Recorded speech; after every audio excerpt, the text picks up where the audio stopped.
the best academy. Hi friends, welcome to Harish academy. ఈరోజు వార్తలు నిలిచిన జాతీయ అంతర్జాతీయ రాష్ట్రీయ అంశాల గురించి, వార్తలు నిలిచిన వ్యక్తులు, అవార్డులు, పుస్తకాలు, మరి క్రీడా సంబంధిత సమాచారం, ఒక్కొక్క అంశాన్ని వివరంగా తెలుసుకుందాం. ఈరోజు ఫస్ట్ టాపిక్ వచ్చేసి ఇటీవల రెగ్యులర్గా రిపీటెడ్గా వార్తలు నిలుస్తున్న అంశాలు ఏవైతే ఉంటాయో వాటిపైన పోటీ పరీక్షల్లో ప్రశ్నలు వచ్చే అవకాశాలు ఎక్కువగా ఉంటాయి. లాస్ట్ 6 months ఆర్ 1 yearలో సబ్జెక్టుల వారీగా వచ్చే అప్డేట్స్ ఏవైతే ఉంటాయో రెగ్యులర్గా రిపీటెడ్గా వార్తల్లోకి వస్తున్నాయో వాటిపైన మరింత ఎక్కువ ఫోకస్ చేయండి. ఉదాహరణ తీసుకుంటే ఈరోజు ఎకానమీ పాయింట్ ఆఫ్ వ్యూలో, ఎకానమీ సబ్జెక్ట్లో భాగంగా అర్థం చేసుకోవచ్చు. భారతదేశం యొక్క వృద్ధి రేటును ఐక్యరాజ్య సమితి అంచనా వేస్తూ గణాంకాలు రిలీజ్ చేయడం జరిగింది. దీనిపైన ఖచ్చితంగా మనం క్వశ్చన్ ఎక్స్పెక్ట్ చేయొచ్చు. ఎందుకంటే ఈ వారంలోనే అబ్జర్వ్ చేయండి, ఈ వారంలోనే భారతదేశం యొక్క వృద్ధి రేటును భారత ప్రభుత్వం అంచనా వేస్తూ వార్తల్లోకి వచ్చింది. మొట్టమొదటిసారి భారత ప్రభుత్వమే అంచనాలు రిలీజ్ చేసింది. అది ఇంపార్టెంట్. ఎస్బీఐ వారు ఒక రిపోర్ట్ని రిలీజ్ చేయడం జరిగింది, భారతదేశం యొక్క వృద్ధి రేటు ఈ విధంగా ఉండబోతుందని చెప్పేసి. అండ్ ఆర్బీఐ కానివ్వండి, ఈరోజు ఐక్యరాజ్య సమితి. సో ఇటువంటి టాపిక్స్ అంటే అంచనాలు అనేది ఇక్కడ రెగ్యులర్గా వార్తల్లోకి వస్తుంది. సంస్థలు మారుతున్నాయి, అంచనాల నంబరు సంఖ్య మారుతుంది, కానీ టాపిక్ ఏదైతే ఉంటుందో టాపిక్ని పసిగట్టండి. సో ఇక్కడ జీడిపిలో చూస్తాం, కామన్గా దేశం యొక్క వృద్ధి రేటును జీడిపి, గ్రాస్ డొమెస్టిక్ ప్రోడక్ట్, స్థూల దేశీయోత్పత్తి అంటాం. ఎలా డిఫైన్ చేయొచ్చు? ఇవ్వబడిన సమయంలో, ఆ ఇవ్వబడిన సమయం ఆర్థిక సంవత్సరం కానివ్వండి, లేదా ఒక క్యాలెండర్ ఇయరే కానివ్వండి, ఒక దేశ సరిహద్దు లోపల లేదా ఒక ప్రాంత సరిహద్దు లోపల ఉత్పత్తి అయ్యే అంతిమ వస్తు సేవలను ఆ దేశ లేదా ఆ ప్రాంత జీడిపిగా మనం కొలుస్తూ ఉంటాము. మరి ఆ నంబర్ని పర్సంటేజ్లు ఎందుకు చూస్తామంటే కంపారిటివ్ స్టడీగా చేస్తాం కాబట్టి, లాస్ట్ ఇయర్తో ఈ ఇయర్ కంపేర్ చేయడం, అలా ఎంత పర్సంటేజ్ పెరిగిందని చెప్పేసి. సో ఇక్కడ ఐక్యరాజ్య సమితి ప్రస్తుత సంవత్సరం 2025 సంవత్సరానికి సంబంధించి భారతదేశం యొక్క వృద్ధి రేటు 6.6% ఉండబోతోందని అంచనా వేయడం జరిగింది, గుర్తుంచుకోండి. ఇక నెక్స్ట్ ఇయర్ 2026 ఇయర్లో 6.8%గా ఉండబోతోందని అంచనా వేసింది. సో ఇక్కడ అబ్జర్వ్ చేస్తే భారత ఆర్థిక వ్యవస్థ 2025లో 6.6% వృద్ధిని నమోదు చేయొచ్చని ఐక్యరాజ్య సమితి తన తాజా నివేదికలో అంచనా వేసింది. The UN world economic situation and prospects 2025 నివేదికలో ఈ గణాంకాలను పేర్కొనడం జరిగింది, గుర్తుంచుకోండి. సమీప భవిష్యత్తులో దక్షిణాసియానే రాణిస్తుంది. 2025లో 5.7%, 2026లో 6% చొప్పున వృద్ధిని నమోదు చేస్తారు దక్షిణాసియా. భారత బలమైన పనితీరు ఏదైతే ఉంటుందో దానికి తోడు భూటాన్, నేపాల్, శ్రీలంక వంటి ఇతర దేశాల్లో ఆర్థిక రికవరీ ఇందుకు దోహదం చేయొచ్చు అని చెప్పేసి చెప్తుంది, గుర్తుపెట్టుకోండి. అడుగొచ్చు ఎగ్జామినేషన్ పాయింట్ ఆఫ్ వ్యూలో. ఇలా మనము అంచనా వేయాలి ఒక టాపిక్ని. అండ్ ఇంకొకటి, పోటీ పరీక్షలకు ప్రిపేర్ అవుతున్న అభ్యర్థుల కోసం ఆల్రెడీ సైంటిఫిక్ అప్రోచ్లో మన CA 360 కోర్సు మీ అందరికీ తెలిసిందే. 2023 చూస్తారు, 2024 చూస్తారు, ఇప్పుడు 2025ని స్టార్ట్ చేశాను. సో కరెంట్ అఫైర్స్ని సెగ్మెంట్స్ వారీగా దాదాపు 20 సెగ్మెంట్స్ అనుకోండి. జనరల్ స్టడీస్లో వచ్చే అప్డేటెడ్ ఇన్ఫర్మేషన్గా polity, economy, geography, history, science and technology, environment and etcetera, అలా సబ్జెక్టుల వారీగా వచ్చే అప్డేట్స్ అండ్ మిస్లీనియస్ టాపిక్స్ని కూడా మీకు CA 360 రూపంలో కరెంట్ అఫైర్స్గా ఒక కోర్సుగా అందిస్తున్నాను.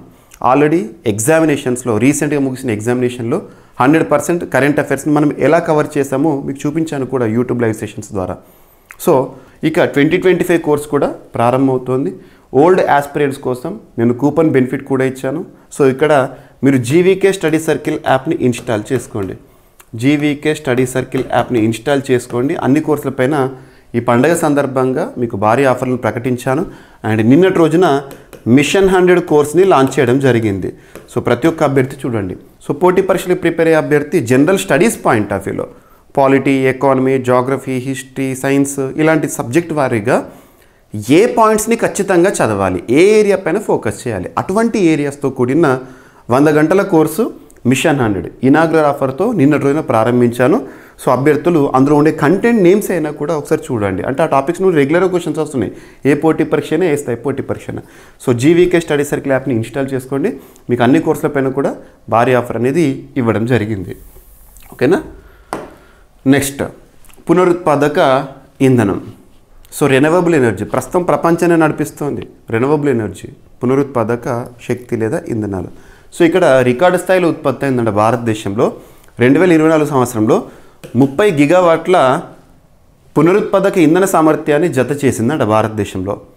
2023లో అదనంగా చేర్చుకున్న 13.75 గిగావాట్లతో పోలిస్తే ఇది 113% అధికమని ministry of new and renewable వారు రిలీజ్ చేసిన గణాంకాలు చెప్తున్నాయి. 2030 కల్లా 500 గిగావాట్లను సాధించాలని భారత్ లక్ష్యంగా పెట్టుకున్న సంగతి మనందరికీ తెలిసిందే. ఈ లక్ష్యాన్ని చేరడానికి వచ్చే 6 ఏళ్లలో ఏటా సగటున 50 గిగావాట్ల చొప్పున జత చేయాల్సి ఉంటుందంట. And defence research development organisation, రక్షణ శాఖ అంటాం మనం.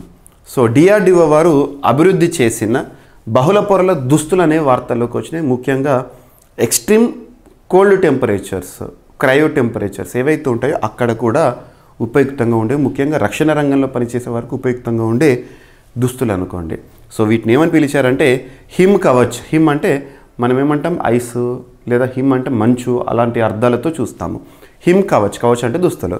సో డిఆర్డిఓ అభివృద్ధి చేసిన బహుళ పొరల దుస్తులు, వీటిని హిమ్ కవచ్గా పిలుస్తున్నారు. -60°C నుంచి 20°C వరకు ఉష్ణోగ్రతలు, అన్ని వాతావరణ పరిస్థితులు తట్టుకునేలా వీటిని రూపొందించారంట, గుర్తుంచుకోండి. ఇక స్పెడెక్స్, స్పేస్ డాకింగ్ ఎక్స్పెరిమెంట్, అంతరిక్షంలోనే 2 ఉపగ్రహాలను లేదా 2 పరికరాలను కలపడమే స్పెడెక్స్ యొక్క ఉద్దేశం. డిసెంబర్ 30వ తేదీ 2024 రోజున ఇస్రో తలపెట్టిన PSLV C60 ప్రయోగం విజయవంతమని చూసాం కదా, అందులో ఇది. సో వాతావరణ పరిస్థితుల కారణంగా, అక్కడ పరిస్థితుల కారణంగా ఆ డాకింగ్ అనేది పోస్ట్పోన్ చేస్తూ వచ్చారు. దానికి సంబంధించి మరొక అప్డేట్, నింగిలో డాకింగ్ కోసం భారత్ ప్రయోగించిన జంట స్పెడెక్స్, సో చేజర్ టార్గెట్ ఉపగ్రహాలు పరస్పరం అనుసంధానం దిశగా అడుగులు వేస్తున్నాయి. ప్రస్తుతం వాటి మధ్య దూరం 1.5 కిలోమీటర్స్ తగ్గిపోయింది. అవి హోల్డ్ దశలో ఉన్నాయి. శనివారం ఈ శాటిలైట్ మరింత చేరువ అయ్యాయంట. వాటి మధ్య దూరం 500 మీటర్లకు తగ్గింది అని ISRO, Indian space research organisation తెలిపింది. SDX-01 చేజర్, SDX-02 టార్గెట్ అనే 2 ఉపగ్రహాలను గత నెల 30న PSLV C60 రాకెట్ ద్వారా 475 కిలోమీటర్ల వృత్తాకార కక్షలోకి ప్రవేశపెట్టిన విషయం తెలిసిందే.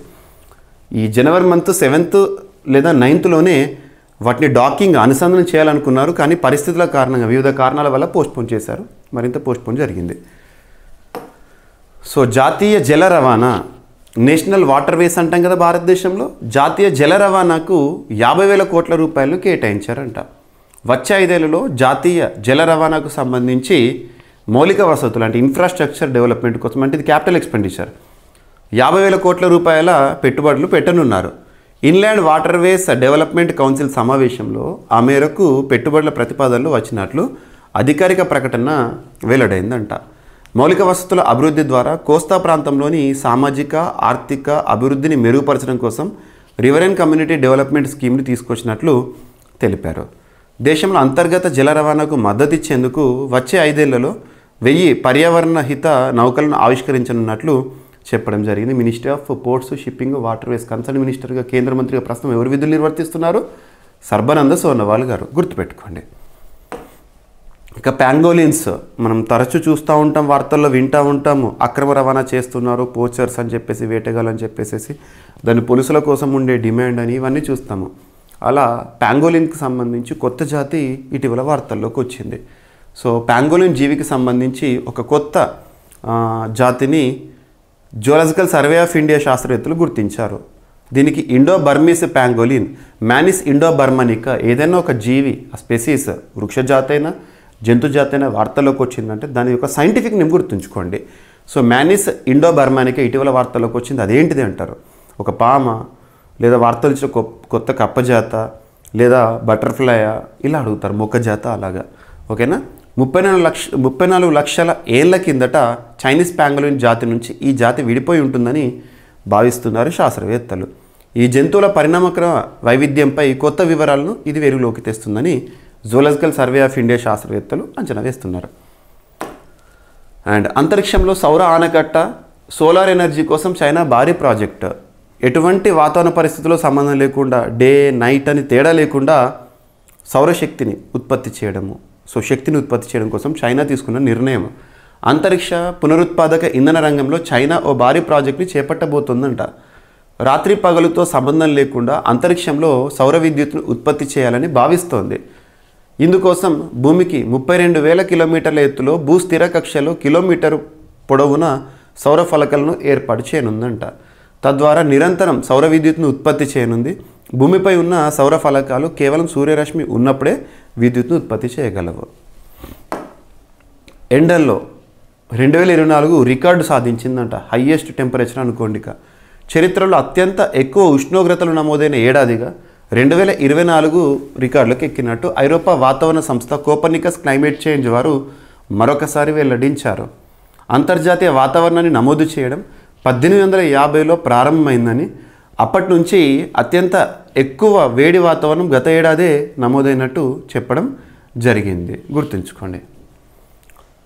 సో కేంద్ర పన్నుల్లో రాష్ట్రాలకు వాటా ఉంటుంది కదా, ఆ వాటాకి సంబంధించి ఏ రాష్ట్రానికి ఇలా వచ్చిందని. అందులో ఆంధ్రప్రదేశ్కి 7,002 కోట్ల రూపాయల వాటా వచ్చిందట కేంద్ర పన్నుల్లో. కామన్ మనకు కేంద్ర పన్నుల్లో వాటా పంపకాలు అనగానే మనం అబ్జర్వ్ చేస్తే ఆర్థిక సంఘం గుర్తుకు రావాలి. కేంద్ర ఆర్థిక సంఘం ఆర్టికల్ 280 కాన్స్టిట్యూషనల్ బాడీ గుర్తుంచుకోండి. అండ్ జిఎస్టీకి సంబంధించి అయితే ఆర్టికల్ 279 క్యాపిటల్ ఏ. అన్ని రాష్ట్రాలకు కలిపి 1.73 లక్షల కోట్లు. దక్షిణాదికి వచ్చిన మొత్తం కంటే ఒక్క ఉత్తరప్రదేశ్కు దక్కింది 13% అధికం అంట. కేంద్ర పన్నుల్లో జనవరికి సంబంధించి తెలంగాణకు 3,637 కోట్ల రూపాయలు, ఆంధ్రప్రదేశ్కు 7,002 కోట్ల రూపాయలు పంపిణీ చేస్తూ ఆర్థిక శాఖ ఉత్తర్వులు జారీ చేసింది. ఇక హైయెస్ట్ ఏ రాష్ట్రానికంటే ఉత్తరప్రదేశ్కి 31,039 కోట్ల రూపాయలు. గుర్తుంచుకోండి అత్యధికంగా. సెకండ్ వచ్చేసి బీహార్, థర్డ్ మధ్యప్రదేశ్. సో కేంద్ర పన్నుల్లో రాష్ట్రాల వాటా అని చెప్పేసి 15వ ఆర్థిక సంఘం ప్రస్తుతం ఇంకా అమల్లో ఉంది. నెక్స్ట్ 16th ఫైనాన్స్ కమిషన్ అమల్లోకి రాబోతోంది. దానికి చైర్మన్ అరవింద్ పనగరియా గారు. అండ్ రాష్ట్రానికి సంబంధించి ఆంధ్రప్రదేశ్ రాష్ట్రానికి సంబంధించి ఒక ఒప్పందము థాయిలాండ్ యూనివర్సిటీతో మహిళా యూనివర్సిటీ ఒప్పందం కుదుర్చుకుంది. థాయిలాండ్కి చెందిన ప్రిన్స్ ఆఫ్ సాంగ్లా యూనివర్సిటీతో తిరుపతి శ్రీ పద్మావతి మహిళా యూనివర్సిటీ పలు అంశాలపై ఒప్పందం చేసుకుంది. ఈ సందర్భంగా పద్మావతి మహిళా యూనివర్సిటీ వీసీ గారు మాట్లాడుతూ ఈ అంశాన్ని చెప్పడం జరిగింది. ఏ సంస్థతో లేదా ఏ యూనివర్సిటీ ఒప్పందం గుర్తుపెట్టుకోండి. వెనిజులా దేశానికి అధ్యక్షుడిగా ప్రమాణ స్వీకారం చేస్తూ మదురో గారు వార్తల్లోకి వచ్చారు. వెనిజులా అధ్యక్షుడిగా నికోలస్ మదురో మరోసారి ప్రమాణ స్వీకారం చేశారు. గుర్తుంచుకోండి. ఎవరు అని అడుగుతారో దేశాధినేతలపైన క్వశ్చన్స్ అడగవచ్చు. ఇక నీరజ్ చోప్రా కన్జిక్యూటివ్గా ఒలింపిక్స్లో మనకు పథకాలు సాధించాడు. గత 2020 టోక్యో ఒలింపిక్స్లో స్వర్ణం సాధించాడు. రీసెంట్గా ప్యారిస్ ఒలింపిక్స్లో సిల్వర్ మెడల్ సాధించాడు. మనకంటే ముందు గోల్డ్ మెడల్ ఎవరు సాధించారు? అప్పుడు తనతో కంపీట్ చేసింది పాకిస్తాన్ సంబంధించిన అర్షద్ నదీమ్.